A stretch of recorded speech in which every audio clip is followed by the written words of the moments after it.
Capítulo 39. Con la muerte en los talones. El Atlético de Madrid tuvo a Jesús Gil, el Betis tuvo a Lopera, el Rayo tuvo a Ruiz Mateos. ¿Y Gostalgia? ¿Te gustaría ser mecenas de Gostalgia? Por menos de lo que cuesta un refresco podrás acceder a ventajas exclusivas que ningún otro oyente podrá disfrutar. Entra en patreon.com/Gostalgia y descubre lo que hemos preparado para ti. Bienvenidos nostálgicos, bienvenidos. Y es que no estábamos muertos, tan solo estábamos de parranda, Jesús. Y hemos vuelto con este culebrón que eso nos trae por el camino de la desgracia. Sí, bueno, ¿qué tal? Hola a todos, un placer de nuevo estar aquí con vosotros y con mi amigo Josep.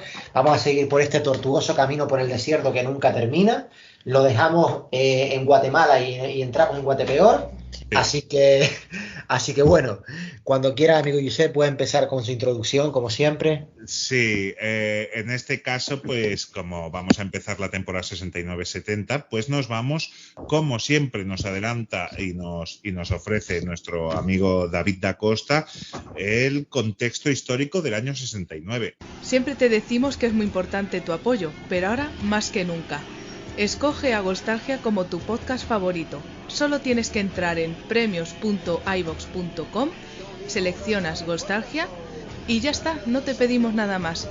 Gracias por tu apoyo. No seas insensato y vótanos. Entonces, pues, hoy nos adentramos en un año que dejó una marca indeleble en la historia del mundo. 1969, un año de cambios, desafíos y momentos icónicos que transformaron la cultura y la sociedad. Viajamos a un año histórico, se mire por donde se mire. Este año, el último de los 60, fue el primero del resto de nuestra historia, porque en 1969 dieron comienzo cambios tan sumamente relevantes para la humanidad que cambiaron nuestras vidas y las de generaciones pasadas y futuras para siempre. Para comprender 1969, primero debemos situarnos en el contexto de la década de los 60. Fue una época de agitación social, protestas y cambios culturales. Puedes imaginar vivir en esa época. Los 60 lo tenían todo. Y 1969 fue el año cúspide de esa década. Porque es esencial sumergirse en el espíritu de los 60. Un espíritu, un mundo cambiante, una juventud queriendo romper y alejarse de las convenciones sociales, ideas de cambio, exigencia de derechos, sueños rotos, pero muy vividos entonces. Pero eso ya lo hemos ido viendo en episodios anteriores. 1969, por encima de todo, nos deja un hecho con un impacto aún imposible de cuantificar. Veamos, ¿por qué un estudiante del Network Mesmerem Center de la Universidad de California enviaba el primer mensaje de un ordenador a otro que se encontraba a 500 kilómetros de distancia utilizando ARPANET? El concepto de una red de computadoras interconectadas se desarrolló en la década de 1960 con proyectos como el ARPANET, financiado por el Departamento de Defensa de los Estados Unidos. ARPANET se considera el precursor de Internet y se estableció en el 69 conectando 4 universidades. Sin este año 69, tú y yo no podríamos estar haciendo este programa. No, que va, es la década de los cambios, de una nueva generación, nuevas ideas, ganas de cambiar las cosas, ganas de cambiar el mundo, básicamente, ¿no? Todo lo que había empezado con la Revolución Cubana en el año 59 tiene su finalización en este año 69, después de haber pasado por el mayo del 68, etcétera, ¿no? Bueno, son 10 años desde la Revolución Cubana de constantes cambios en el mundo, ¿no? Sí. Además, a principios del año 69, Estados Unidos y la Unión Soviética estaban inmersos en una intensa competencia espacial. Los soviéticos habían logrado varios hitos, incluido el lanzamiento del primer satélite artificial, el Sputnik, en el año 57, y el envío del primer ser humano al espacio, Yuri Gagarin, en el 61. En respuesta, Estados Unidos estaba decidido a ganar la carrera a la Luna, aunque también habían llegado antes los soviéticos, aunque en una nave no tripulada. El 16 de julio del 69, la NASA lanzó el Apolo 11 desde el Centro Espacial Kennedy en Florida, con 3 astronautas a bordo: Neil Armstrong, Edwin Buzz Aldrin y Michael Collins. Armstrong y Aldrin se preparaban para descender a la superficie lunar mientras Collins permanecía en órbita. Finalmente, el 20 de julio del 69, con millones pegados a sus nuevos televisores, muchos comprados expresamente para ese momento, el módulo lunar aterrizó con éxito en la Luna. Neil Armstrong bajó primero y pronunció las famosas frases: es un pequeño paso para el hombre, pero un gran salto para la humanidad. Y es que es un año clave este 69, Jesús. Sí, claro, totalmente, ¿no? Como dijimos, es una época de grandes avances y ahí tenemos ahí tenemos un claro ejemplo, ¿no? Sí. Este logro además consolidó la posición de Estados Unidos como líder en la exploración espacial y, pese a ser el único hito en que se adelantaron a los soviéticos, marcado por momentos que han dejado una huella indeleble en la memoria colectiva de la humanidad, Martin Luther King había sido asesinado en abril del 68. Su muerte dejó un vacío en el movimiento, pero inspiraría una serie de movimientos más radicalizados. Uno de los hitos más notorios del 69 fue la lucha por la igualdad en la educación, protestas que resultaron en la orden de desgregación de las escuelas públicas. Además de los avances legales, el activismo social estaba en su punto más álgido. Movimientos como el Partido de las Panteras Negras y el Movimiento Chicano luchaban por la justicia racial y la igualdad de derechos para las minorías étnicas en los Estados Unidos. También fue un año de liberación para el movimiento LGTB, ya que la noche del 28 de junio la redada policial en el bar Stonewall Inn de Nueva York desencadenó una serie de protestas y disturbios que marcaron el inicio del movimiento por los derechos de lesbianas, gays, bisexuales y personas transgéneros. Otros aspectos de la cultura y sociedad en el 69 también reflejaron ese espíritu de cambio y desafío.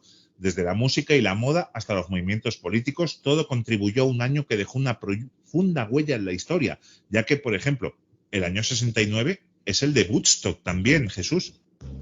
Pues sí, no, lo que estamos comentando, ¿no? La verdad es que un año clave, que después trasladaremos a lo futbolístico, ¿no? Pero en lo social, en lo político, en lo económico, es un año clave en la historia, ¿no? Yo creo que, como bien comentas, sin ese año 69 ahora mismo no estaríamos tú y yo hablando por Skip, ¿no? Claro. También, además de Woodstock, en clave musical está el lanzamiento del álbum Abbey Road de The Beatles, que fue en septiembre del 69. Ese álbum, con su icónica portada y canciones atemporales como Come Together y Here Comes the Sun, consolidó a la banda como una de las más influyentes de todos los tiempos. Pero el 69 también nos dejó sin músicos legendarios como Jimi Hendrix y Janis Joplin, quienes murieron a una edad temprana dejando un legado musical duradero. Fue año de movimientos políticos. En Estados Unidos estaba Nixon. En Europa, otro líder político influyente como era Charles de Gaulle, el presidente de Francia, renunció en abril, marcando el fin de una era en la política francesa. Y un evento político de gran trascendencia ocurrió en Irlanda del Norte, ya que el conflicto estalló en agosto, marcando el inicio de un periodo de conflicto sectario y político que duraría décadas hasta el Ulster. Sí, bueno, el conflicto irlandés, ¿no? Al final, Sí. al final es un conflicto que, sobre todo, tiene uno de sus sustentos era el tema religioso, ¿no? Entre católicos y protestantes, ¿no? Esa Irlanda del Norte dividida entre los protestantes y pro-unionistas o pro-ingleses o pro-corona británica y los católicos que abogaban por la unificación de las dos Irlandas, ¿no? De la República de Irlanda y de Irlanda del Norte, ¿no? Por ahí se dio un conflicto importante con,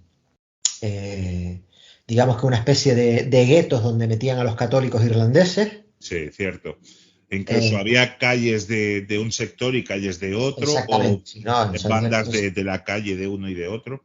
Exactamente, un conflicto del que se podría hablar mucho, ¿no? Y que después tendría su epicentro, el momento de más ebullición, con el famoso Bloody Sunday, ¿no?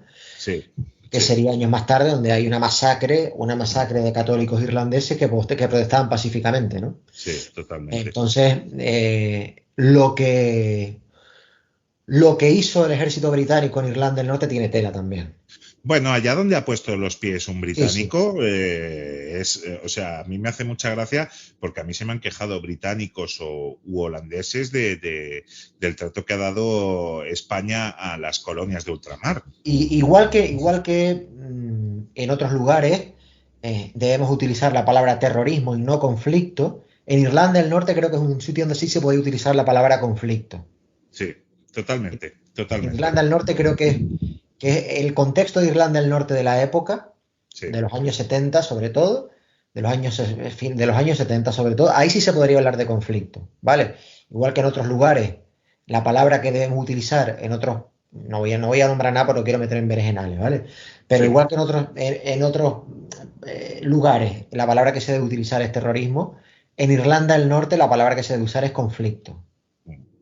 Sí. Conflicto, ¿vale? Conflicto porque ahí sí es verdad que era En fin. No, el mismo gobierno británico azuza en Sí, sí, está claro. diferentes ocasiones. Es el mismo gobierno británico el que incluso hace atentados de falsa bandera. Sí, sí, sí, no, totalmente. Hay montones casos. Después te encuentras el caso de los cuatro de Guilford, ¿no? Sí, cierto. El famoso caso que se llevaría a la película El nombre del padre, ¿no? Mm, Y hay muchos casos que se le va la mano totalmente, ¿no? Digamos que los cuatro de Guilford, digamos que es uno de los errores, entre comillas, más clamorosos de la historia de la justicia británica, ¿no? sí, totalmente. Pero Entonces, bueno, para que nos hagamos una idea de que el contexto de Irlanda del Norte nos permitía hablar de conflicto realmente, sí, sí, de sí, sí. conflicto. Lo que ocurría en Irlanda del Norte era un conflicto.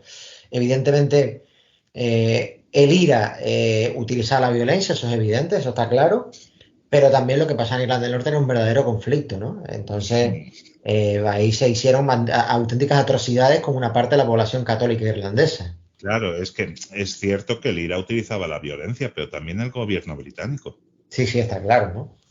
Yo no justifico la violencia de ninguna forma, que quede claro, que No, no, claro. no, no, no, no estábamos hablando de eso, sino Sí, que, sí, claro, a ver, ojalá si a mí me vinieran a palear a mi casa, ojalá me pudiera defender con un besito, claro, claro. pero a veces no, no basta. Entonces, Sí, el conflicto irlandés tiene dos momentos claves. Uno es el Bloody Sunday y otro es la huelga de hambre de Bobby Sands y demás presos del IRA a principios de los años 80, ¿no? En el año 81, si no me equivoco, ¿no? creo que sí, Esos creo son que los dos sí, momentos claves del conflicto irlandés. Tengamos en cuenta que Bobby Sands es elegido diputado por las Cortes. cierto.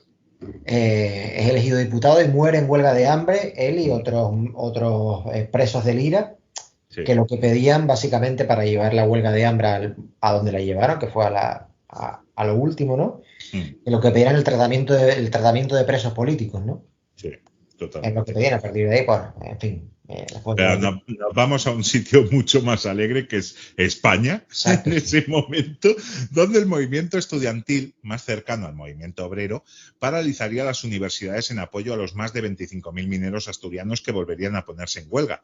El franquismo seguía en sus últimos estertores, tratando de amedrentar a una sociedad cada vez más alejada de las ideas del franquismo, convencida ya de la necesidad de una transición democrática que llevase al país a nuevos tiempos. Se multiplicaron las llamadas manifestaciones por la ruptura democrática y el régimen ya se veía cada vez menos preparado para atajar las movilizaciones, aunque seguía dejando atrás un reguero de dolor y sangre. El 16 de enero, decenas de estudiantes irrumpieron en el rectorado de la Universidad de Barcelona, estuvieron a punto de defenestrar a su rector, Manuel Albadalejo. No lo lograron, pero lanzaron un busto de Francisco Franco por la ventana que se hizo añicos al estamparse contra el suelo. Como consecuencia de esos acontecimientos, la represión policial se agudizó en todas las universidades rebeldes. Enrique Ruano, un estudiante de 21 años, fue arrestado, interrogado, torturado y finalmente lanzado por la ventana desde un séptimo piso, aunque se dijo que se cayó. Su fallecimiento encendería una nueva mecha en las universidades y aún más lo haría la participación del demócrata Fraga Iribarne, que visitaría a la familia para comunicarles oficialmente que su muerte era un suicidio. Las movilizaciones de los opositores en los días siguientes fueron masivas hasta el punto que el día 24 de enero, Franco y el vicepresidente del gobierno, Carrero Blanco, firmaron un decreto ley por el que se imponía el primer estado de excepción en todo el territorio nacional por un periodo de 3 meses.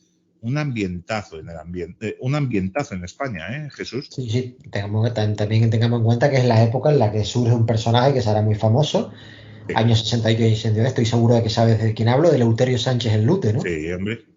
Sí, sí, sí, sí, sí.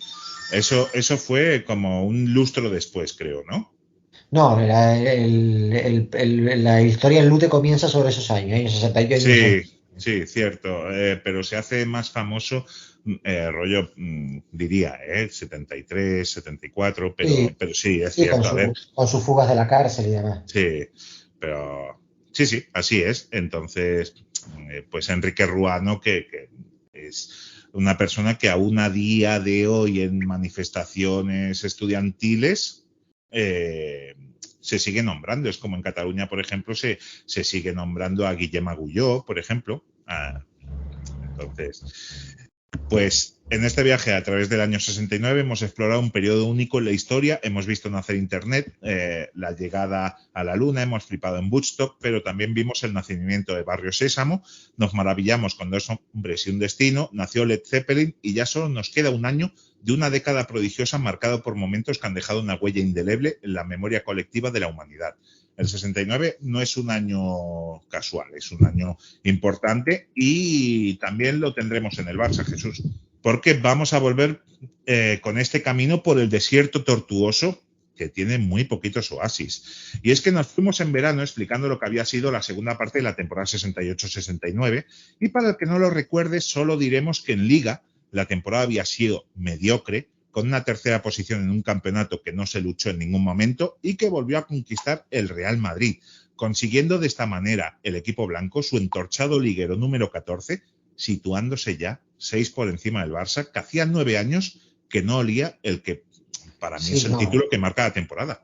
Sí, no. Y como dijimos en los últimos capítulos, antes de irnos, digamos, de vacaciones, ¿no? Como dijimos en los últimos capítulos, es la época que sirve para entender la gran diferencia de ligas que todavía sigue existiendo entre Barcelona y Real Madrid, ¿no? Cierto, se origina ahí y en esta década que entraremos en unos capítulos, que es la de los 70, también. Sí, sin duda. Entonces, porque mucha gente nos está diciendo, Jesús, de a ver si acabáis ya con los 60, que lleguen los 70, y yo a muchos les respondo, ¿pero qué te piensas? ¿Que los 70 son buenos? Pero bueno, en Copa, paño de lágrimas de los culés durante muchos años, en esta ocasión no lo fue. Y el Barça dijo adiós en la primera eliminatoria que disputó ante la Real Sociedad, perdiendo en Atocha por 5-1, y aunque en la vuelta se venció por 3-0, en esta ocasión se dobló la rodilla. Así que ni Liga ni Copa, Jesús. No. La cosa pintaba mal, ¿eh? Sí, y en competición europea se disputaba la Recopa y tras deshacerse del Lugano se sufrió muchísimo en cuartos para derrotar al Lyn noruego y en semis se batió en un gran partido de vuelta de Fuste al Colonia. El Barça podía llevarse la primera Recopa de su historia, pero en la final cayó ante un conjunto a priori inferior como el Slovan de Bratislava y Basilea tendría que esperar años para ser recordada con cariño, Jesús. Sí, Basilea, ya llegaremos al año de Basilea, pero Basilea se convertirá en una de las ciudades que marcarán la historia del club, ¿no? Una de esas ciudades, recordamos Wembley, recordamos Roma, Wembley en Londres, mejor dicho, recordamos Londres, recordamos Roma, recordamos París y también vamos a recordar Basilea, ¿no? Sobre todo por lo que significó, más que por el título, por todo lo que significó, ¿no? Por el contexto, igual que estábamos hablando antes del contexto histórico, político, pues el contexto político en Basilea se muestra muchísimo todo, ¿no?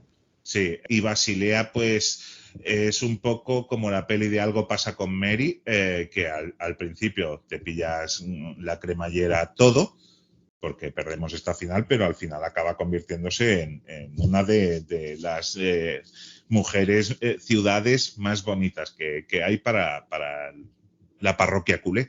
Sí, claro, sobre todo por todo lo que significaba, por el contexto del momento. Sí. Entonces, con esos números acabó el Barça la temporada 68-69 y para hacer caja, el Barça se fue a finales de mayo en una gira que tenía una pequeña parada en Florencia para luego ir a Estados Unidos donde disputaría 3 encuentros, 2 de ellos ante la Juve. Esto que vamos a narrar es importante porque antes de marchar el Barça al Nuevo Mundo, se reunió el presidente Narcís de Carreras con el secretario técnico Domingo Balmaña y con el entrenador Salvador Artigas. Los dos últimos concluían su contrato en junio y habían surgido rumores de que podía haber un cambio en el banquillo azulgrana. Se había rumoreado con el sempiterno nombre de Kubala, con el entrenador del Deportivo, también con pasado como jugador, José María Martín, o Heriberto Herrera, aunque el ashúngaro pronto acabó con la rumorología que había, ya que firmaba un contrato hasta el Mundial de Alemania, cobrando 1,5 millones por año en la selección española. Un contratazo para Kubala, Jesús. Sí, sobre todo 1,5 millones de la época era muchísimo. No, además, que yo considero, sabe ser profesional y todo el rollo, pero un cargo de seleccionador es un chollazo. Hombre, por supuesto. Es que el año que más trabajas son 60 días. Sí, sin duda.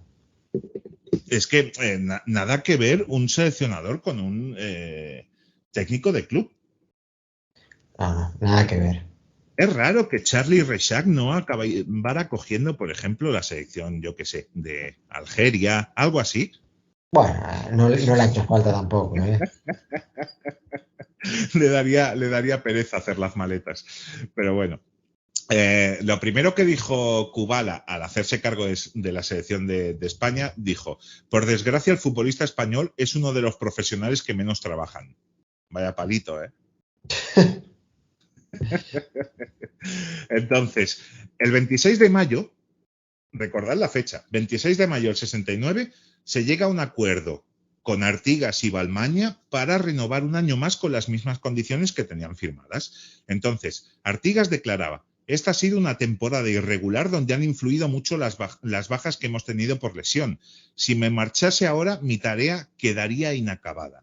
Entonces, todo parece ir bien, Jesús, y el equipo en Estados Unidos gana los 2 partidos a la Juve y otro a un combinado de estrellas de la Liga Yankee. Todo parecía alegrías, incluso se tomaron a broma cuando el autobús del equipo pasó por el barrio de Harlem y unos niños jugando con las mangueras mojaron el autobús y a sus asistentes, ya que en ese año no eran comunes los transportes con aire acondicionado.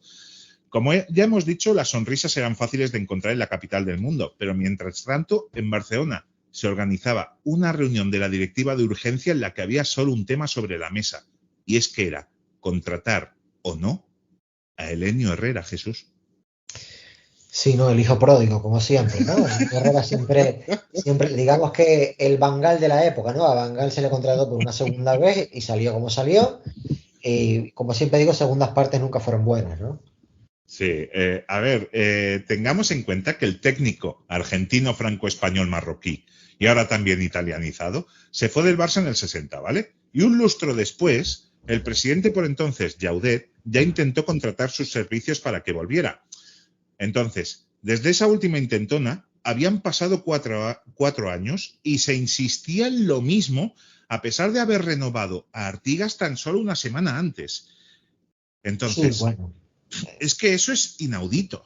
O sea, Sí. renuevas al entrenador y a la semana estás intentando... La Junta se reúne de urgencia para ver si contratas a otro.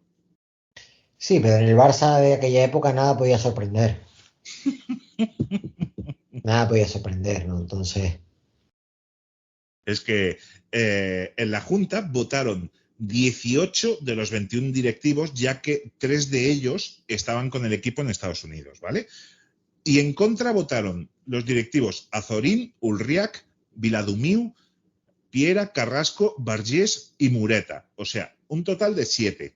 Entonces, a favor estaba el voto del presidente Narcís de Carreras, de Sentís, de Escach, de Valls, de Taverner, de Bassols, de La Rosa, de Granada, de Biza, de Gidó, de Cabré y de Baret, que era el principal hostigador de esta contratación. Entonces, había 11 directivos que estaban a favor de contratar a Herrera y 7 que no. Por lo tanto, se decide contratar a Herrera, Jesús.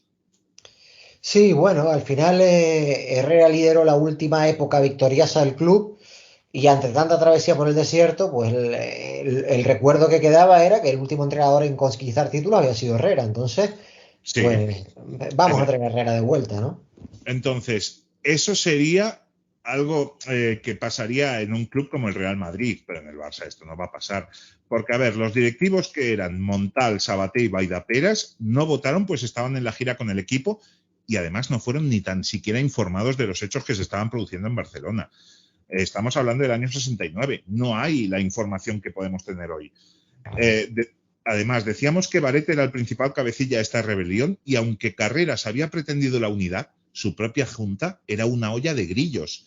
Es más, el propio Baret tenía una lucha interna con Montal por si un día Narcís de Carreras decía dejar el sillón presidencial. Entonces, el 6 de junio se producen varios hechos y 2 días después de la votación en la Junta, toda Barcelona ya empieza a sospechar cosas, Jesús, porque además somos un club que narra las negociaciones minuto a minuto. Sí, sí. Eso es. Históricamente siempre ha sido así, ahí no cambiamos nunca. Entonces, Panguich, Bizá y Baret se fueron a Roma a negociar el acuerdo con Helenio Herrera, que tenía un año más de contrato con el equipo capitalino, aunque los giallorossi habían hecho una temporada mediocre, quedando en mitad de tabla, aunque ya estaban en la final de Copa, que finalmente se la llevaría a Roma. Estos directivos llevaban un contrato en la maleta, aunque solo cumplimentado con las primas, que ya eran escandalosas, ya que le ofrecían al mago 2 millones de pesetas de prima por ganar la liga y 1 por la copa y la copa de ferias. Muchísimo dinero, aunque también es cierto que el prestigio de Herrera estaba por las nubes. Su paso en Italia lo había consolidado ya como uno de los mejores entrenadores del mundo. Claro, pero es que además se llegó a un acuerdo rápidamente con Helenio Herrera y el sueldo del técnico sería de 10 millones de pesetas más un sueldo de 50.000 pesetas al mes y con las primas dobles que las de los futbolistas. Y diréis, Josep, Jesús, ¿cuánto eran 10 millones de pesetas? ¿Era mucho? Bueno, se ha de tener en cuenta que Artigas había cobrado en la temporada 68-69 entre sueldos, primas y la ficha 2.300.000 pesetas. Pues sí. Entonces, estamos hablando de que Herrera, si te gana un título, son a lo mejor 12 o 13 millones de pesetas. Es que estamos hablando de que quintuplicaba la ficha. Y claro, sí, muchísimo, sí. ¿Y por qué se hunde el Barça económicamente y sufre eso en los 60? Porque se construye un estadio megalomaniaco y además se paga demasiado por los jugadores. Y ahora que el club más o menos está en la buena vía económica, quizás se vuelve a cometer los errores. Sí, no, al final lo que siempre hemos dicho, ¿no? Al final los resultados son los que mandan y el equipo estaba metido el club ya estaba metido en la manida características, urgencias históricas que ha tenido siempre el club durante buena parte de su historia, ¿no? Sí. Pues ese mismo día, dos vocales, Uriaki Bargés y el secretario Moreta, dimiten de la Junta. El propio Moreta explicaba su dimisión y decía: no quiero ser responsable de lo que considero una falta de ética y un atentado contra la tradición del club. Considero que esta operación ha sido un complot del señor Barret para hacerse con el poder del club. Entonces, Cabré, un directivo que estaba a favor del cambio de técnico, decía: yo siempre preferiré pasar vergüenza un día a pasarla durante todo el año. Pues sí. Es que, entonces, Helenio también se dejaba querer, y atención a las palabras de Helenio Herrera, esos días en Roma, decía: indudablemente quiero ir al Barcelona, es un gran equipo y me extraña que no haya ganado la Liga en los 9 años que llevo lejos de allí. Además, seguía vendiéndose muy bien, el mago, y decía: si llego sería muy bueno para el fútbol español porque actuaría de revulsivo, además de llevar al Barcelona a la cumbre, animaré el cotarro que está un poco apagado a pesar de que en España tienen buenos futbolistas. Si voy, les prometo ganarlo todo. Atención, Jesús. Sí, muy optimista, muy optimista. Promete ganarlo todo. Entonces dice: lo único que pido es trabajar solo. Eso implicaba el despido de Balmaña. Lo único que pido es trabajar solo como siempre hice. Pido la máxima responsabilidad y también la máxima libertad. Y cuando le preguntaron sobre lo caro que resultaría contratarle, Helenio Herrera respondió de una manera que solo él podía responder y dijo: soy el entrenador más barato del mundo. Lleno estadios, consigo títulos y revalorizo jugadores. ¿Qué más se puede pedir? Como verán, no soy caro. Sin duda el Mourinho de la época. Es que de verdad, este tío les hubiera vendido Douglas al Manchester United. Sí, vamos, sí, sin duda. Es el símil futbolístico que la nevera a un esquimal, pues les hubiera vendido Douglas al Manchester United. Entonces, es increíble, Si tuviera un 10% del ego que tenía Helenio Herrera, quizás la vida me hubiera ido mejor, Jesús. Sí. Pero bueno, mientras tanto el Barça volvía de Estados Unidos y en el avión de vuelta, atención que eso se repite en el año 94, porque en el avión de vuelta le dicen a Artigas lo que está pasando en casa, con lo cual Artigas tiene una de horas de pensar. La verdad que... Seguimos cayendo en lo mismo porque lo decimos por lo de Zubia en Atenas, Jesús. Sí. Entonces, al llegar a la ciudad condal, Montal defiende la continuidad de Artigas diciendo: el Barcelona solo tiene una palabra y esa ya se la dio a Artigas. El directivo que había dimitido, Moreta, hizo un anuncio en los principales diarios de Barcelona y allí pedía la dimisión de Baret. A Narcís de Carreras le conminaba que suspendiera las negociaciones con Elenio Herrera y que reafirme tanto a Balmaña como a Artigas. Y a estos dos últimos les pedía que siguieran trabajando para alcanzar los éxitos que merecía el Barcelona. A las oficinas del Barça, y es que es lo que dijimos en el primer capítulo de esta serie, Jesús, no hay un club con una masa social como la del Barça, para mejor o para peor. Sí, sí, sin duda. Porque a las oficinas del Barça llegaron muchas cartas de socios que estaban ilusionadas con la llegada de Elenio Herrera, como una que estaba firmada por 14 socios y que decía esta: estamos todos los firmantes con don Elenio Herrera y en contra de esos señores directivos que en vez de mirar por la gloria y grandeza del club, se limitan a poner trabas en el fichaje de dicho señor, cuando de todos es sabido que el último título de liga se ganó cuando él estaba con nosotros. El club ha de salir de esa depresión en la que se encuentra y con los actuales técnicos no se saldrá. El señor Artigas puede ser muy buena persona, simpático con los jugadores y periodistas, pero como entrenador no deja de ser una mediocridad. Dejando de banda el complejo que existe con el Real Madrid, pensamos que se ha de inculcar que el conjunto blanco no es más que nosotros, y eso el señor Artigas no se lo puede inculcar, porque no tiene espíritu para hacerlo. Tela, ¿eh? Sí, sí, sí, una carta bastante dura, sí. Entonces, como comprenderéis, el Barça, sobre todo antes, ha ido cambiando, pero tenía un escudo que tenía forma de olla. ¿Eso por qué es? Porque en una de las juntas directivas del Barça de principios del siglo XX, cada uno tiene una opinión diferente y entonces dice uno: això és una olla de grills, esto es una olla de grillos, esto es una jaula de locos, sería en castellano. Y entonces alguien dibujó una olla y entonces de ahí se dice que sale el escudo del Barça. Entonces, en el Barça no puede haber esa unidad que se pretende, Jesús, si ya nace así. Sí, nunca lo ha habido, nunca lo ha habido. Ni siquiera en las épocas de más bonanza ha existido unidad. No. Entonces, la masa social del club es eso. O sea, Canaletas se da a conocer porque después de los partidos y luego con el periódico que hay en la Rambla, que pone los resultados en la pizarra y tal, pero Canaletas es un lugar de encuentro de culés que se ponen a discutir sobre qué jugador es mejor y el entrenador si es bueno o tal tras los partidos. O sea, ya hay una discusión. Sí, sí, sin duda. Entonces, pero eso es bueno, la crítica también es buena. Sí, pero claro. La grandeza del Barça también depende mucho, se ha labrado gracias a la crítica, ¿no? A la crítica de una masa social que ha sido muy crítica, ¿no? Yo diría, siempre digo que el Barça es uno de los poquísimos equipos del mundo, de los poquísimos, donde importa sobre todo el cómo. Sí, ¿no? El cómo se gana, ¿no? Sobre todo, ¿no? Yo creo que el Barça es de los poquitos, igual que hay clubes que se han hecho grandes. Sí. A partir de la victoria por encima de todo, sí. El Barça se ha hecho grande sobre todo a partir del cómo, ¿no? Del cómo que ha llevado a la victoria, pero con el cómo por delante de la victoria, ¿no? Sí, totalmente. El Barça es uno de los poquísimos equipos del mundo donde se han ganado títulos y se ha criticado la forma en que se han ganado títulos. Yo el primero, yo soy crítico. Yo también. Yo siempre digo que las dos ligas de Valverde me aburro.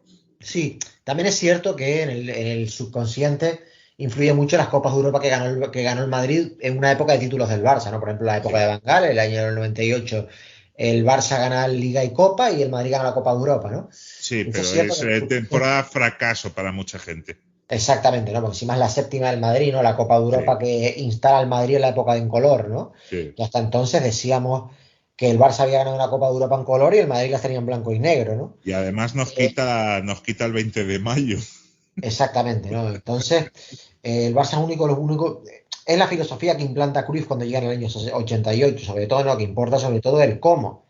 Sí. En la liga que gana Benítez en el 85, ninguno de nosotros nos preguntábamos el cómo. Estábamos locos porque se había ganado una liga 11 años después. El cómo. Pero si Urruti para el penalti en Valladolid 5 jornadas antes y parece que si no lo para va a haber un desastre. O sea, a ese nivel.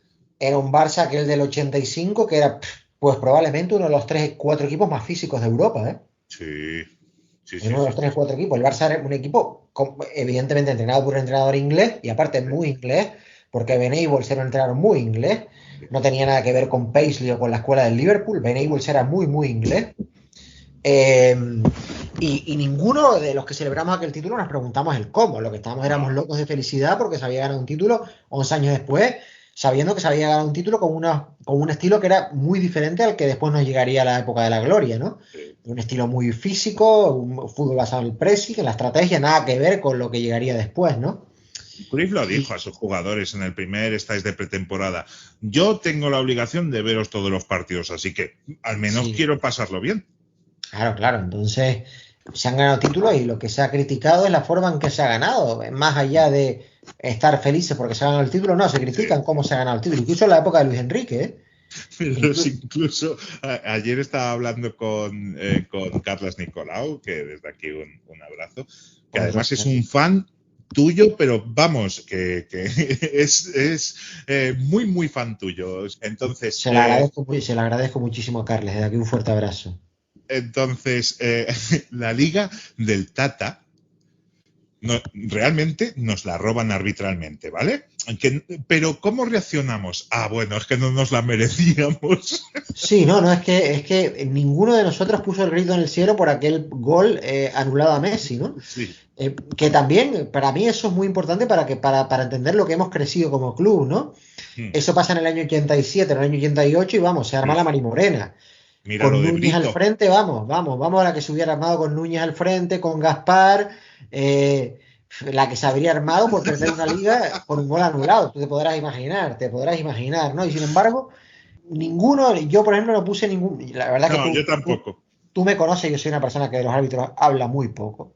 Sí, no, yo soy una persona igual, que bueno, pues hoy me han perjudicado, pues mañana a lo mejor me benefician. Sí, yo siempre soy de los que piensa que al final siempre gana el mejor, sobre todo un torneo de regularidad, ¿no?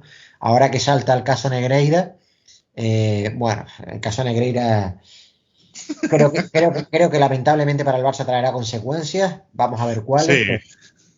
Igualmente la mancha para los que no quieran ver, porque vuelvo a decir que el Barça ha recibido en algún partido alguna ayuda arbitral. ¿Y quién no? Sí. Pero también te puedo demostrar partidos. Nadie me va a convencer, ni Negreira ni nadie, que el Barça de Guardiola ganó por los árbitros. Nadie. Como decía hoy yo en un tuit, Xavi ganó 2 clásicos consecutivos, 2-6 y 5-0. Claro. Que vayan a explicarle a Xavi ahora que ganó esos 2 clásicos por Negreira, ¿no? En fin. O el Barça, o ya no el de Guardiola, que es el equipo perfecto y no voy, el de Rijkaard, que alguien me diga que el Madrid que acabó con López Caro. El Barça para ganar títulos ha necesitado ser muy superior a los rivales, ¿eh? Claro. El Barça de Johan, que ganó 3 ligas en el descuento, era el equipo que mejor jugaba de España de largo, ¿no? Si no era superior el resultado, por lo menos en el juego. El Barça siempre ha necesitado ser muy superior o en el resultado, como en la Liga de Valverde, en la regularidad, o en el juego. Pero siempre ha necesitado ser muy superior a sus rivales para ganar títulos. Sí, pero eso va a dejar huella en los que no quieran ver más allá. O sea, claro. Eso se la es como si a mí me dicen, el Madrid con Plaza. Pues sí, a ver, cuando había algún de esto, pero me vas a decir tú que el equipo de Benables era mejor que la Quinta del Buitre. No, y sin embargo el equipo de Benables estuvo a una tanda de penaltis de ganar una Copa de Europa que la Quinta del Buitre ni rozó. Sí, pero que ese equipo en España no necesitó de los árbitros para ser el mejor durante 5 campañas consecutivas. No, para nada. No, vamos a ver, la Quinta del Buitre ganó 5 ligas consecutivas porque era de largo, claro. en una España de un fútbol industrial, porque el fútbol de los 80 en España era sobre todo un fútbol industrial, un fútbol de trabajo y de físico. La Quinta del Buitre sobresalía sobre los demás porque tenía de largo los futbolistas de más calidad del fútbol español. O sea, es como centro del campo, Michel Martín Vázquez, Schuster o Jankovic, Gordillo, eso no había comparación alguna al fútbol español. Sí. Entonces, por eso te digo que yo a mí esto de los árbitros y tal, claro. El Barça Beneibo ganó la liga porque estaba una Quinta del Buitre, digamos, en ebullición todavía, empezando. No, y esa temporada es la típica, ahora ya no la sufren, pero la típica cada 10, 15 años que tenía el Madrid, que luchaba hasta por clasificarse para Europa. Yo una vez le oí una frase muy interesante al amigo Gulay Chamberí, una vez por un tuit, me pareció muy interesante, no recuerdo si fue en un tuit o fue en una de esas días que hablé yo con los amigos del estadio cuando participaba en los podcasts con ellos, y me dio algo muy interesante, ¿no? Que el triunfo del Barça Beneibo radica en la sorpresa que causó Beneibo, ¿no? En sus tácticas sorpresivas en España. Sí, el pressing, El y pressing, la sobre todo estrategia. la estrategia Cuando se balón acabó la parado. sorpresa, cuando se acabó la Sí, sorpresa del pressing y la estrategia, y ya todo el mundo conocía lo que era Benables, se acabó el bueno, Barça de Benables. no, y no solo eso, sino que tras ganar la liga, los jugadores pues que se relajan un poco y el pressing del año anterior no se volvió a hacer. Claro, claro, claro, no tenía nada que ver. La seguridad defensiva que transmitía el equipo en el Sí, año 85 ya no la transmitía en el año 86. sí, Sí, en el 87 que el equipo, que su bizarreta es Zamora, sí. pero bueno, nada que ver ya. En una Incluso época. el final de Liga 84-85, el final de Liga y luego la Copa de la Liga no es bueno. No, no, no es bueno, no es bueno, no es bueno O para sea, nada. es eso. Pero bueno, Pero ya llegaremos ahí, amigo. sí, por supuesto. Entonces, había aficionados que estaban a favor del argentino, pero la mayoría estaban totalmente en contra. Y es lo que te quería comentar, Jesús. Es cierto que a mí no me gusta un pensamiento único, ¿vale? Pero ¿no echas a veces de menos la unidad que existe en el madridismo? En alguna ocasión que digamos, Sí, pero vamos bueno, todos a una. la unidad del madridismo. La unidad del madridismo se centra en una persona que es prácticamente un semidios allí que no tiene crítica, que es Florentino Sí, Pérez. cierto, cierto. A Pero partir de ahí radica la unidad del madridismo. Ha habido épocas en las que no ha existido esa unidad del madridismo, en las que ha habido épocas convulsas, sí, épocas de Mendoza, incluso con Lorenzo Sanz, y sí. ahora no existe la crítica, no existe la crítica. Hay una persona que Incluso a Lorenzo Sanz se le ha puesto como un buen presidente. exacto, sí, sí, bueno, prefiero callarme mi opinión sobre Lorenzo Sanz, que prefiero callarme mi opinión sobre Lorenzo Sanz también, porque vamos, eso tiene tela marinera, tiene Sí, tela marinera, porque es cierto que con Lorenzo Sanz hay un verano que es muy importante para el Madrid, que es el del verano del 96, sí. cuando pone las bases del equipo que entra en la era moderna, que es el equipo que era la Copa Europa del 98, es cierto, pero bueno. Lorenzo Sanz como presidente y entre otras cosas, pues, en fin. Sí. Tampoco me meteré ahora en generales de una persona que ya no está, pero bueno, me hace gracia algunos comentarios que leo y escucho de la figura de Lorenzo Sanz cuando los que conocimos aquella época sabemos perfectamente cómo fue Claro. aquello, en fin, qué Madrid dejó y, en Sí, fin, sí. es de risa. Lo que pasa es Lo que que pasa es que cuando hablamos de unidad en el Madrid, sí, sí, el garante de la unidad, que es la cabeza pensante del madridismo, que es Florentino Pérez, no existe la crítica en el madridismo, porque no existe la crítica a Florentino no. Pérez, entonces es normal que haya unidad. El Madrid, Florentino Pérez lleva 20 años en la presidencia, entre unos años y otros, y estará ahí hasta cuando él quiera. No hay elecciones, Sí. no hay debate, ni Mm. interno ni externo, no hay crítica, por lo tanto, hay unidad, sí, claro. Es la Corea del Norte del fútbol. Sí, sí, hay unidad también. Igual que en la España de Franco no existían las autonomías, pues bueno, pues en el Madrid no existe la crítica, ¿no? Claro, cuando te toca, cuando el club lo dirige a alguien sobre el que no hay crítica, ya puede Bueno, es hacer que no la puede haber porque no está la el puede tema haber, entonces, tocado. exactamente, ¿no? Entonces, y la poca crítica que hay, ya sabemos lo que ha pasado, ¿no? Como dijo Javier Ruiz, el periodista de Cuatro, hay más cabezas en el despacho de Florentino Pérez que el de cualquier político, ¿no? Sí. A ver, Hay más cabezas de periodistas en el despacho de Florentino Pérez que el de cualquier político. Entonces ya sí. poco más A hay que ver, decir, ¿no? Florentino Pérez consiguió en el año 2000 que se hiciera un reset a la economía del Real Madrid. La historia cuenta una cosa y la única realidad es que el Madrid pasó en 6 meses, o sea, de la Navidad del 99 tener que vender ácidos para pagar nóminas, Sí. a junio del 2000. 2000 a cometer el fichaje más caro de la historia. Sí, cierto. No hay más. Sí. Nos podrán contar milongas que eso salió del bolsillo de Florentino Pérez, patatín, patatán, no. Sí. Aquí la única Salió realidad es más que del mío y del tuyo que aquí del la de... única realidad existente es que el mismo club que en invierno del 90, que en diciembre del 99 tuvo que vender a Seedorf al Inter para pagar nóminas, Sí. 6 meses después acomete el fichaje más caro de la historia hasta ese momento. Es la única realidad. Sí. El No. beneficiado Y que las y el nóminas a lo perjudicado. mejor de diciembre del 97 se cobraron a lo Exacto. mejor en El junio del sujeto, 98. el sujeto que vende a Seedorf al Inter para pagar nóminas y acomete el fichaje más caro de la historia es el Madrid. Es la única verdad posible. El resto es lo que nos cuentan, que si Florentino, que si lo pagó, que si tal, que si cual, que si el bolsillo. Nah. La única historia es que el beneficiado Sí. El único beneficiado de la venta de Seedorf al Inter y del fichaje de Figo es el Madrid.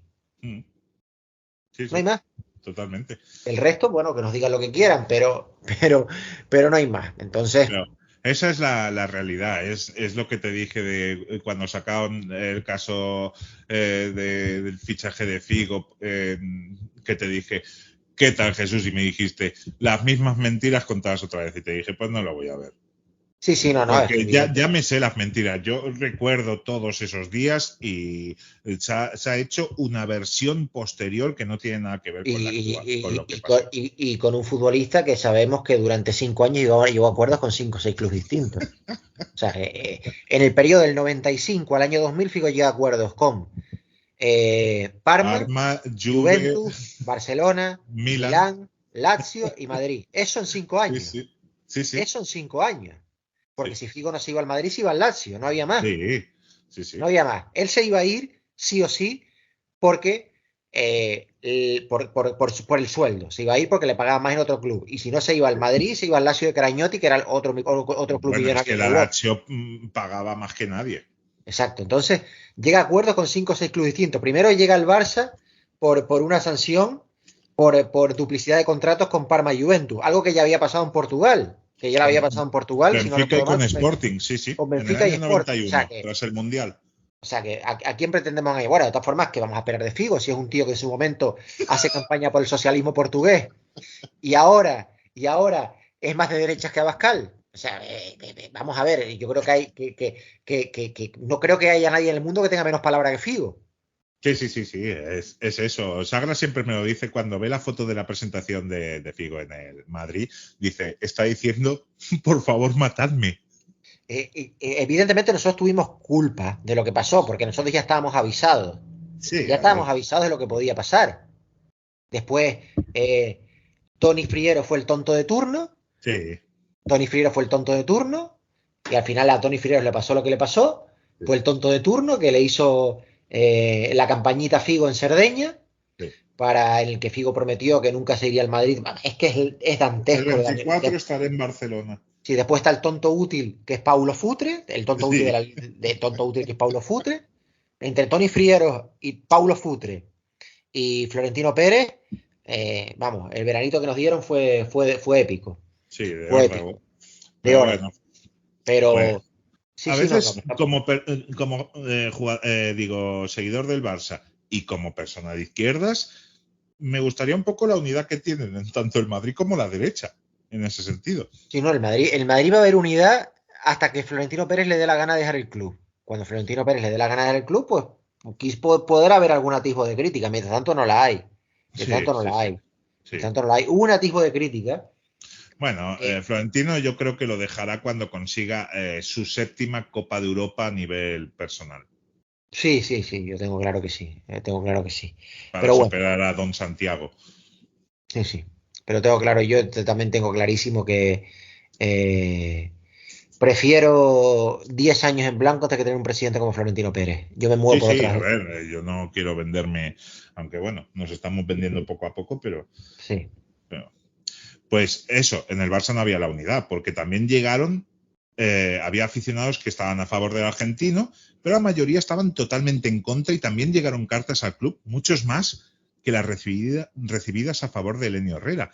Y en esas cartas se podían leer cosas como que a Elenio Herrera solo quería una minoría de socios vocingleros que solo quieren conseguir títulos de la forma que sea y que por hacer caso a esos socios están haciendo caer en el más vergonzoso ridículo a los directivos del club intentando conseguir los funestos servicios de una persona que es un fantasma sin escrúpulos y el más grande de los peseteros.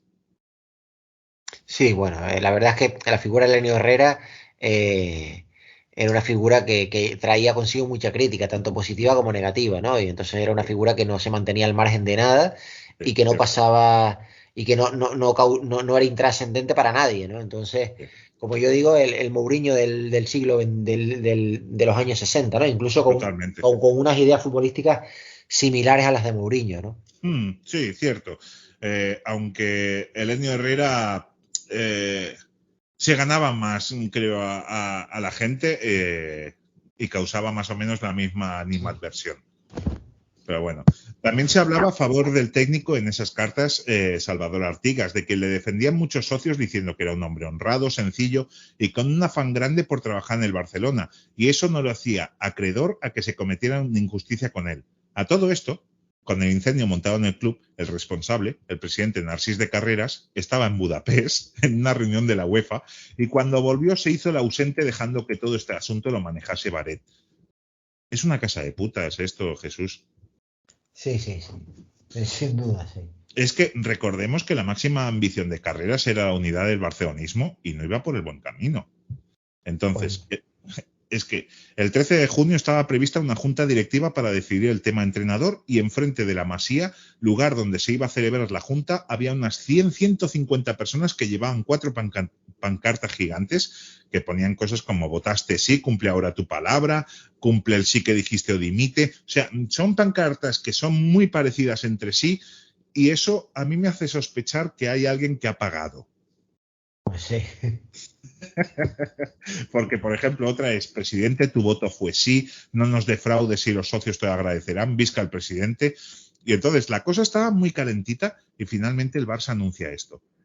El Consejo Directivo del Club de Fútbol Barcelona comunica a sus asociados que ha desestimado la oferta de contratar los servicios de Elenio Herrera después de un amplio y detenido estudio. Reiteramos la confianza que el pasado 26 de mayo esta junta otorgó a Salvador Artigas para que continúe al frente del equipo la próxima temporada. Sí, bueno, una casa de locos, una casa de locos. O sea, el 26 de mayo renuevas al entrenador, el 4 de junio decides que coges otro entrenador y el 13 de junio dices que no, que al final te quedas con el que renovaste hace 2 semanas. Entonces, eso no sienta nada bien a los manifestantes que la emprendieron a golpes con Alfredo Rueda, periodista de Solidaridad Nacional, y rompieron el vidrio trasero del coche de Enrique Pérez de Rozas, periodista de EFE, además de darle una pedrada en la frente. Por si fuera poco, quemaron pancartas. Parece un hecho baladí, Jesús, pero estamos hablando, como bien nos ha explicado de habitantes, que estamos en la España del 69. Sí, eran cosas que no eran lógicas, no. La palabra es habituales en la España del 69, ¿no? Sí. Entonces, Elenio Herrera se enfadó porque el Barça dijo que había rechazado la oferta y el técnico, que estaba muy bien, estaba encantado de haberse conocido, dijo que fue el Barça el que le ofreció a él, que un entrenador con su fama y talento no pide trabajo, que se lo ofrecen. Mourinho, vamos. Sí. Entonces, el no contratar a Elenio Herrera provoca las dimisiones de Baret y Valls Taberner. Parece un verano movidito, pero aún hay más, porque, por cierto, Jesús, Artigas se comportó como un caballero en todo el proceso. Un caballero sin orgullo, pero un caballero. Sí. Porque no dijo nada, no sé. Yo no sé si hubiera podido actuar así. Pues no. La verdad que yo también tengo serias dudas. Yo estoy refiriéndome a que Artigas ya tenía la luz pagada de su siguiente generación de por vida, ¿vale?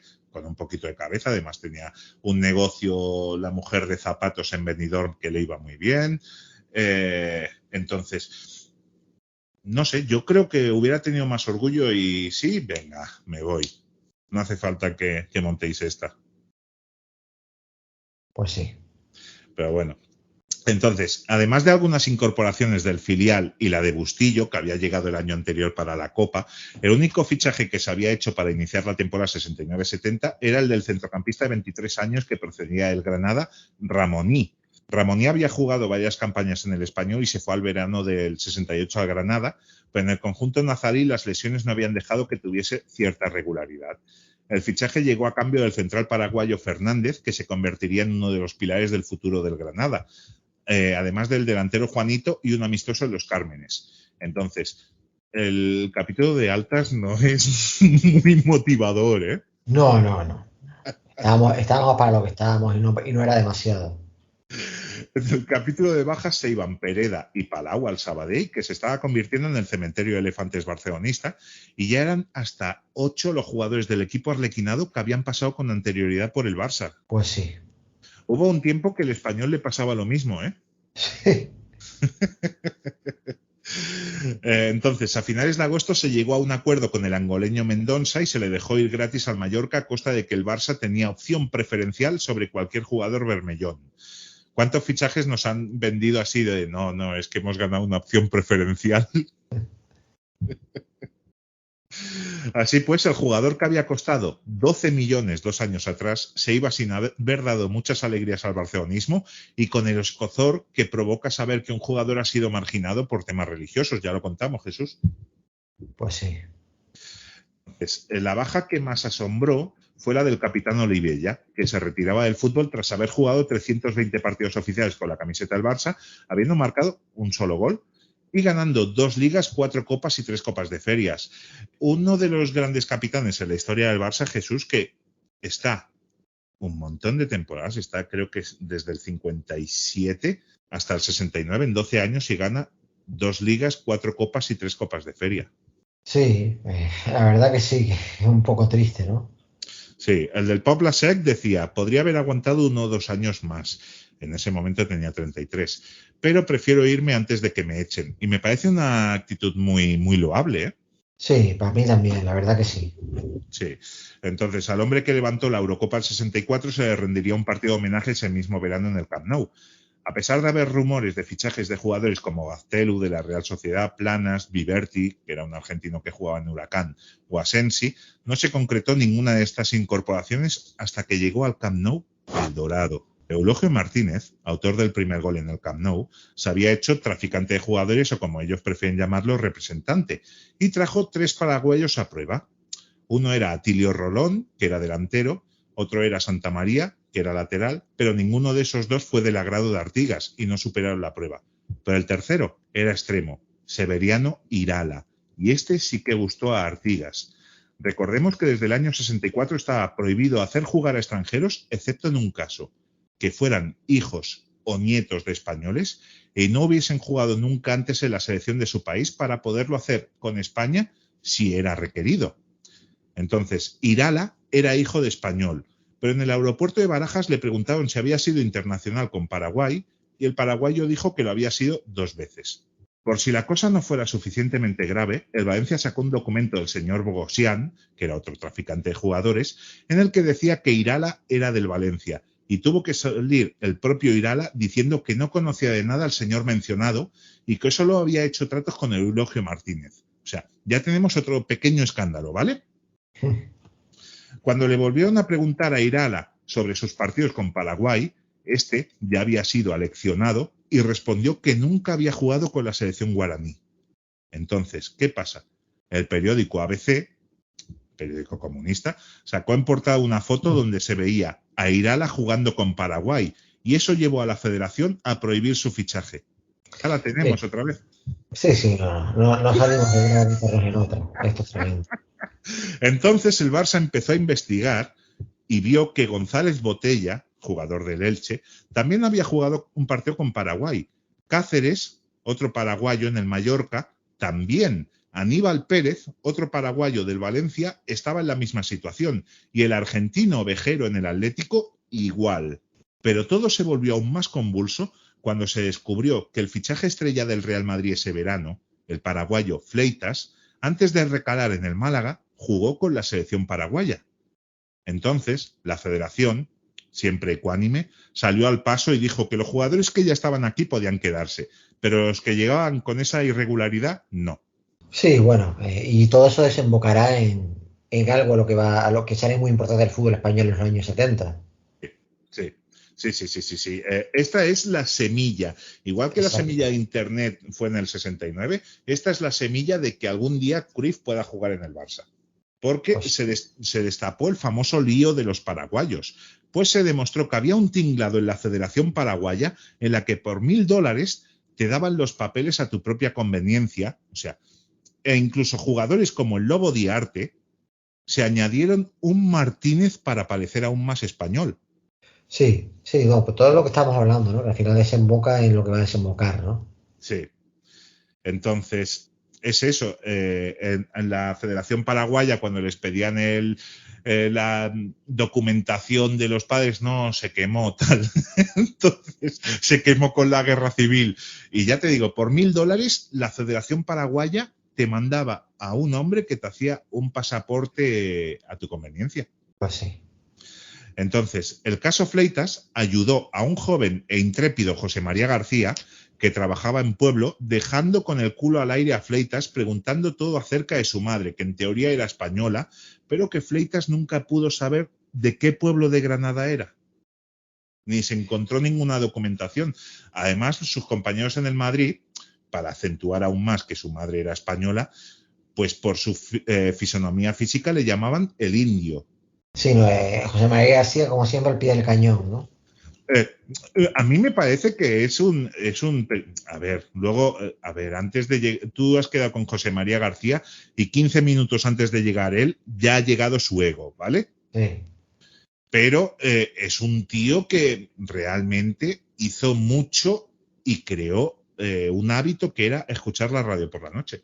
Sí, no, José María García es el periodista más influyente de la Sí, historia española, y no sin solo duda. deportivo, y no solo Sí, deportivo. cierto. García tenía... García estaba hablando a lo mejor con Butragueño y García cobraba 10 veces más que Butragueño. Sí, García cobraba en su época un pastón, creo que más allá de 1.000 millones de pesetas. Sí, por eso. Por eso. Entonces, a finales de septiembre, la Federación emitió un comunicado diciendo que permitía un oriundo por equipo que hubiese jugado con su selección, pero para entonces la opción Irala ya había quedado descartada por el Barça. Pues sí. Es que es una tragedia tras otra. Sí, no, las cosas en aquel Barça, lo que podía salir mal salía peor. Entonces, el equipo se presentó en el Camp Nou con la sola novedad de Ramoní y con muy poco público, un poco harto de todo. Y de carreras decía al público, atención lo que dice, ¿eh? Queremos borrar del diccionario barcelonista las palabras mala suerte y desgracia. Espero que esta sea una gran temporada en la historia del club. Espero, me parece a mí que... Pero las palabras mala suerte y desgracia, borrarlas, ¿eh? Con fuerza empezaba el técnico cuestionado Artigas, que había salido a las 3 de la madrugada desde Benidorm por carretera y a las 10 hizo carrera continua, siendo en la liebre, y tras 25 vueltas al campo, solo 3 jugadores le podían seguir el ritmo. O sea, estamos hablando de una persona que estaba próxima a los 60 años y que tenía un fondo físico increíble. Al fin y al cabo, aún con el culebrón veraniego, Artigas era el primero de empezar 3 temporadas seguidas en el banquillo del club. Atención, desde Dauzic. La verdad es que aquel Barça era una jaula de grillos, como bien dijeron Sí. en la reunión directiva, que terminaría dándole forma de hoy al escudo del Barça, ¿no? Sí.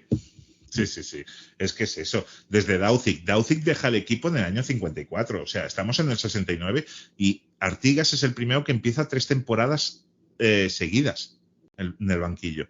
Es que tela. Entonces empezó el verano venciendo 1-2 al Granollers y participando en el primer torneo Ciudad de Palma. Entonces en las semifinales empató a 2 ante el Hamburgo, a pesar de que el conjunto hanseático fue mucho mejor. En la tanda de penaltis tiró los 5 primeros penaltis el Hamburgo y Sadurní paró 2, con lo cual el Barça no falló y se metió en la final, donde vencieron por 1-0 al Estándar de Lieja. Después el equipo viajó a Málaga, donde jugó el torneo Costa del Sol. Empataron a 0 en las semifinales ante River Plate y Sadurní volvió a ser héroe en la tanda de penaltis. Y es que me gustan los porteros que son héroes en tandas de penaltis donde no afecta para nada, porque ¿qué más me da ganar el torneo Costa del Sol, Jesús? Sí, no. Es una lástima que esa tanda de penaltis no nos hubiera traído más suerte en años posteriores, ¿no? Entonces, en la final se jugaba contra el Corinthians y a pesar de llegar al final de los 120 minutos con empate a 1, se decidió que el partido se acabaría cuando uno de los dos equipos marcase.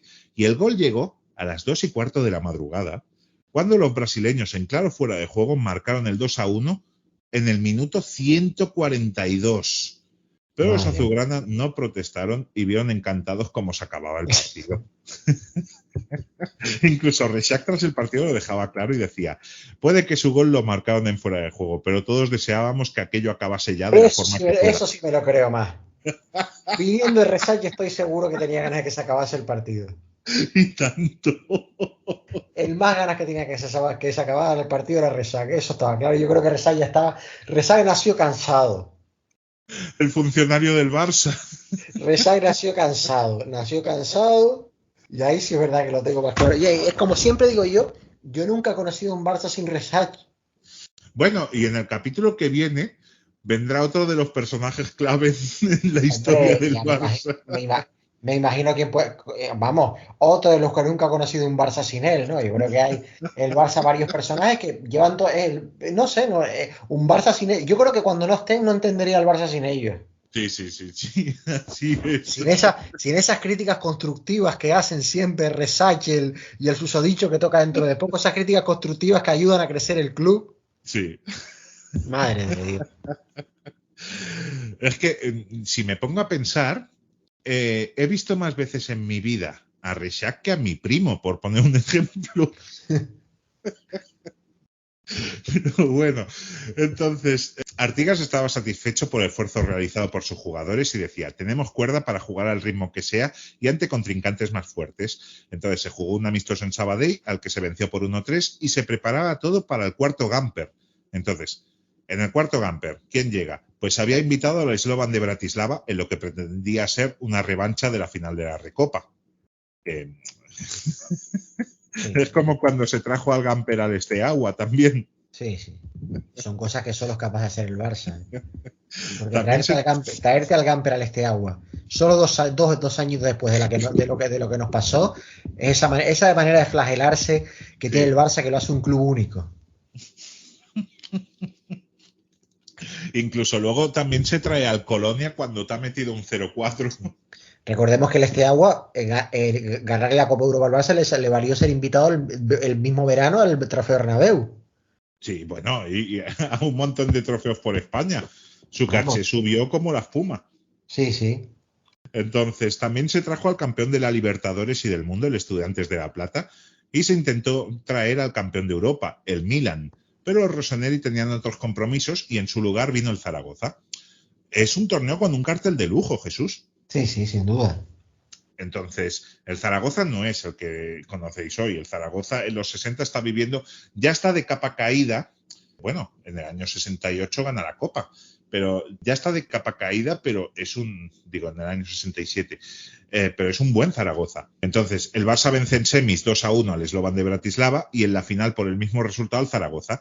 El Gamper fue un éxito, pues el equipo jugó bien, hubo 170.000 espectadores en las 2 jornadas y eso trajo una recaudación de 13 millones de pesetas. Muy bien, ¿eh?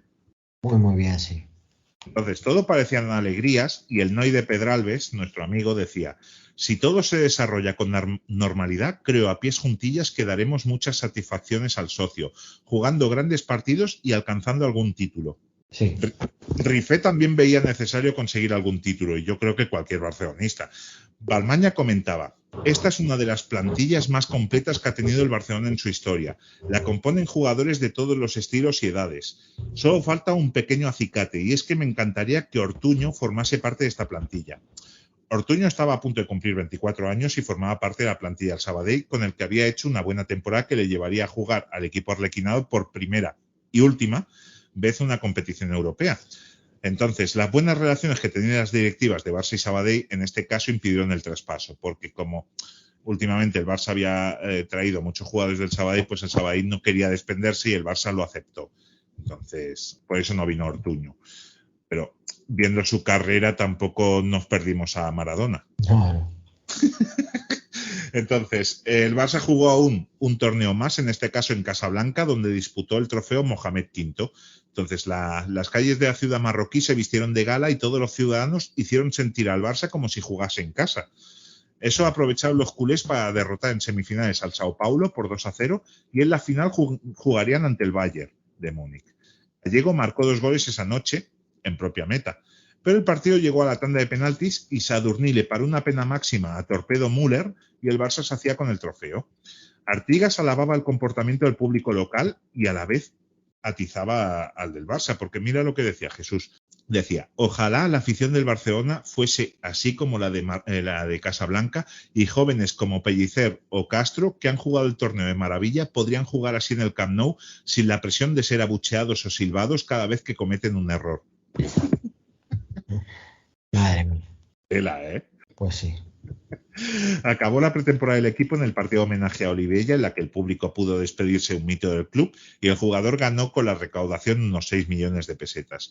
Eso sí, el Palmeiras venció aquella noche por 1-2 y se añadiría un jugador a la plantilla a esa plantilla se añade un jugador en los últimos días antes de que empiece la liga. Y es que Marcial, que en su día fue rechazado, ya lo contamos en esta serie, fue rechazado a ficharlo del Elche porque los ilicitanos pedían mucho por su traspaso. Y es que lo acabó fichando el Español por 10 millones de pesetas. Entonces, era demasiado caro, esos 10 millones de pesetas, pero Marcial se declaraba en rebeldía con su club, que era el Español, ya que dijo que no quería jugar en segunda, incluso no se presentó a un par de entrenamientos. Entonces, las cosas en Sarriá además no iban muy bien, ya que había estallado el caso Matesa con el presidente del conjunto periquito, Juan Vilarreyes, como principal acusado. Y es que es otra de las grandes estafas del copón. Sí, bueno. Entonces, eso añadido a que el Español necesitaba dinero, hicieron que el Barça pagase. El Barça rechaza fichar a Marcial por 10 millones del Elche, y lo ficha el Español por 20 más el fichaje de Rosselló por el conjunto periquito. Entonces, el fichaje de Marcial se convierte en el fichaje más caro de la historia en ese momento entre dos clubes españoles, porque Luis Suárez, por ejemplo, costó 25, pero era entre el Barça y un equipo que no era español. Pues sí, sí. 20 millones, Marcial. Mucho dinero. Entonces, ese fichaje, adivinad, trajo división en la Junta entre los partidarios de traer a Marcial y los que pensaban que aunque era un buen jugador, era muy caro.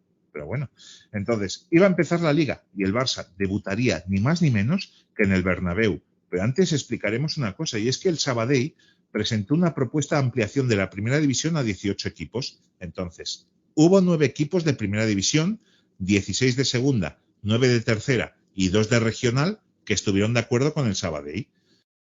En cambio, 7 equipos de primera, 3 de segunda, 10 de tercera y 3 de regional votaron en contra.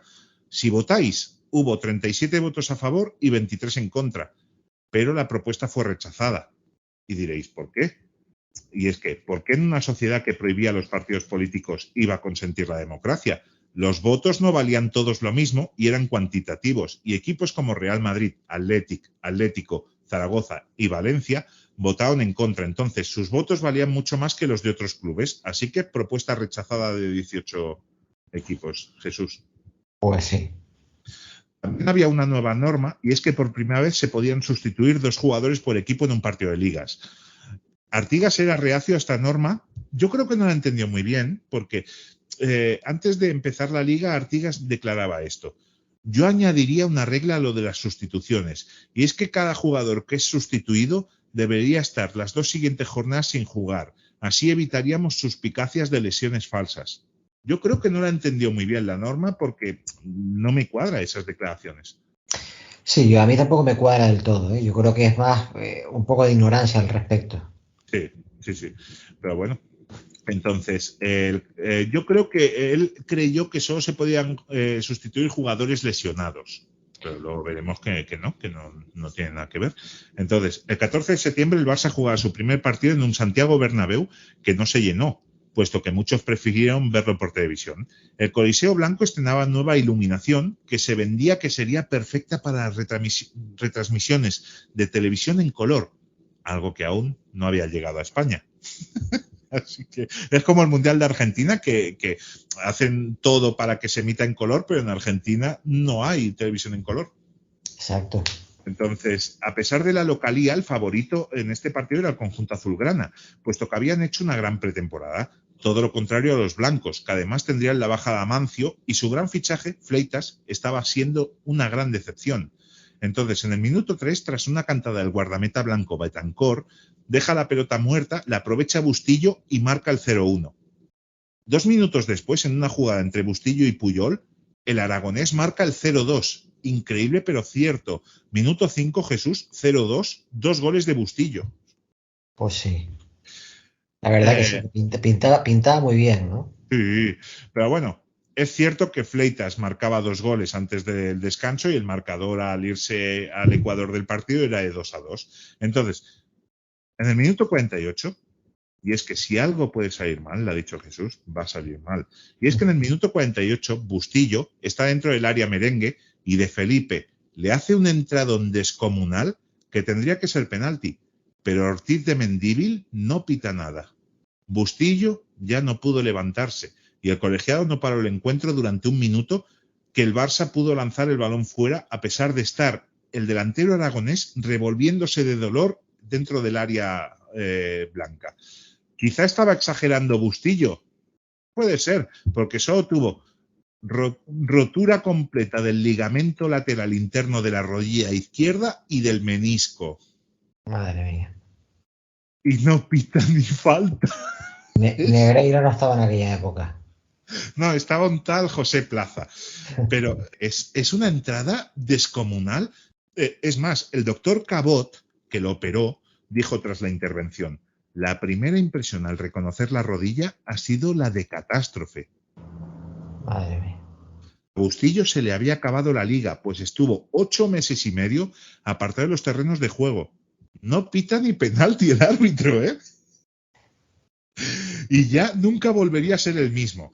Pero, si os ha parecido escandaloso esto, os diré que, tras el partido, Bustillo se quejó enérgicamente a Ortiz de Mendívil, que, por si no lo recordáis, es el colegiado al que se le paró el reloj en un clásico para que Veloso marcase el único tanto del Real Madrid en el minuto 94.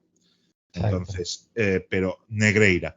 Entonces, mientras De Felipe vio que no se le señalaba ni falta, a Bustillo le cayó una sanción de un partido por las protestas. Por suerte lo cumplió estando lesionado. Bueno, por suerte o por desgracia, pero es una paradoja. Sí, sí. Ortiz Mendívil, árbitro mundialista, recordemos. Sí, por supuesto. Entonces, esa lesión provoca que el Barça hiciera el primer cambio de jugadores, no de porteros, que ya los había habido, pero de jugadores en su historia, y entró Pellicer. Entonces, el primer cambio de la historia del Barça entre jugadores se produce ese 14 de septiembre del 69 y entra Pellicer por Bustillo. Entonces, el Madrid, en una jugada de Fleitas y Gento, hace que el cántabro marque el 3-2. Ya estamos por debajo. Pero a 20 minutos del final, en un córner, Reixac marcaba el 3-3 final, en el que jugadores como Torres, Gallego, Eladio, Castro, Reixac o Bustillo rindieron a un gran nivel. Pero nos hemos quedado sin el delantero centro titular, Jesús. Sí, una temporada ya marcada en el primer momento por eso.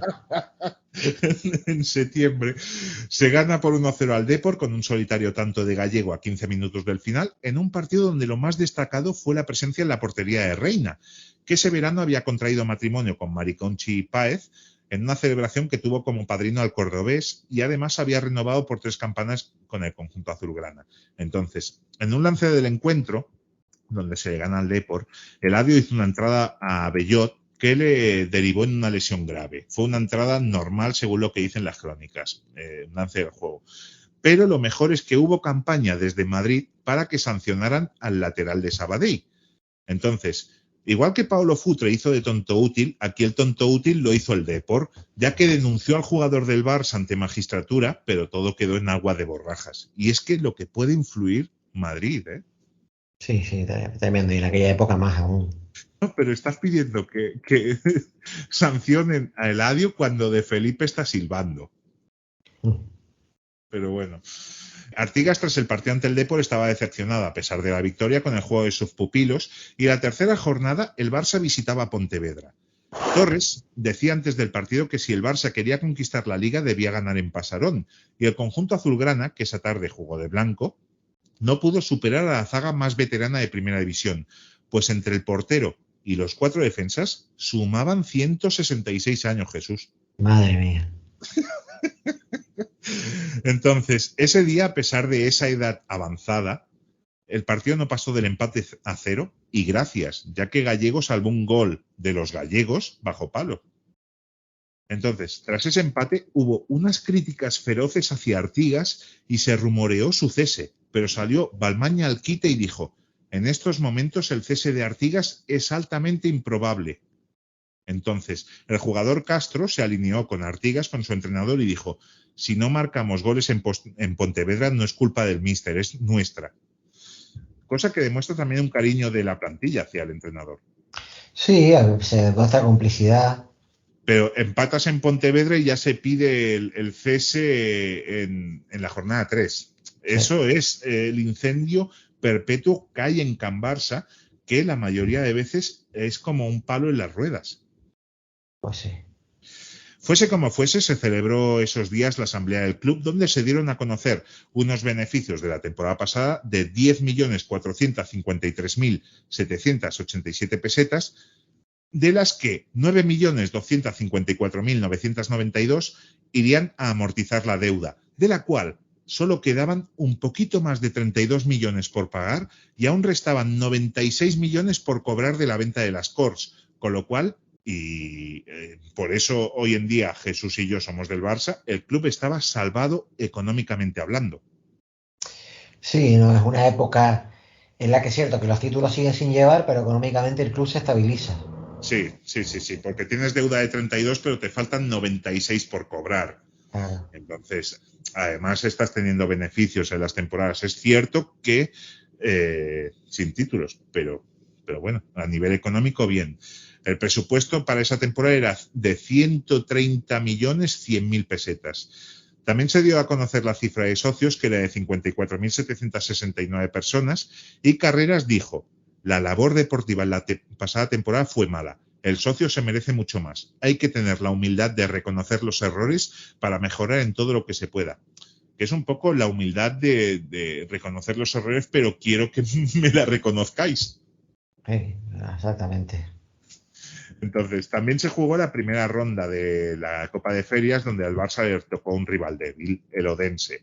Incluso el técnico danés decía antes del partido de ida en el Camp Nou: con 3 goles de diferencia me conformo. Es como si se enfrentaran un elefante y un ratón. Entonces, el partido de ida no tuvo historia, ante unos 45.000 espectadores, entre los que estaba el campeón de 50 centímetros cúbicos, Ángel Nieto, que hizo el saque de honor, un gol de Zaldúa, 2 de Martí Filosía y uno de los daneses en propia puerta, parecían darle la luz verde al acceso a la siguiente ronda. En la vuelta, un gol de Pellicer y otro de Rexach ponían el 6-0 en el global de la eliminatoria. Entonces, tras las críticas vertidas hacia el técnico y los jugadores tras el empate en Pontevedra, se prohibió al público asistir a los entrenamientos en el Camp Nou, y es algo que luego se vería luego con Van Gaal. Sí, es algo que se repetiría. Sí. Entonces, el ambiente para recibir al Athletic de Bilbao no era el idóneo. Además, el conjunto bilbaíno llegaba como líder e invicto al Camp Nou, pero perdió ambas condiciones, pues en un buen partido Puyol, Zaldúa y Rexach ponían el 3-0, pero en los últimos 15 minutos los vascos recortaron distancias con un gol de Eladio en propia meta y otro de Josu Ortuondo a 3 minutos del final, que hicieron despertar los nervios entre la parroquia culé. Entonces, el quinto partido del campeonato se debía jugar en Atocha, campo en el que el Barça no ganaba desde la temporada 57-58, y en un encuentro en que los dos guardametas, tanto Esnaola como Reina, hicieron un buen partido, se llevaron el gato al agua los donostiarras con un solitario tanto en la primera mitad de Silvestre. Eso suponía la primera derrota del Barça en la temporada y mucho más. Porque tras la primera de tantas, ¿no? Al final es otra temporada que empieza siendo ilusionante, algo muy clásico del Barça, con la pretemporada. Las pretemporadas del Barça suelen ser bastante ilusionantes y al final termina lo que termina, ¿no? Sí, mucho más porque esta derrota no es solo una derrota. Y es que tras 5 jornadas, el líder era el Real Madrid con 8 puntos, con 7 estaban Sevilla, Bilbao, Atlético y Zaragoza, y con 6 Sabadell, Granada, Real Sociedad y Barça. Como veis, tras 5 jornadas solo se está a 2 del líder, o sea, no es nada trágico. Pero esa derrota vuelve a traer críticas. Y el lunes por la tarde, Artigas se reúne con Narcís de Carreras y el técnico renuncia al banquillo ante la alegría mal disimulada del presidente. Sí, bueno, al final es el cuento de nunca acabar, ¿no? Entonces, tras 5 jornadas, Artigas renuncia. Balmaña, que era el secretario técnico, decía: estamos más nerviosos por lo que hacen los demás que por lo poco que ha hecho hasta ahora el Barcelona. Sí, desgraciadamente fijarse siempre en el rival en vez de en uno mismo, ¿no? Esas son cosas que cambian, que cambiarán con los años, sí. Pero en ese momento el complejo del Barça era bastante grande. Sí.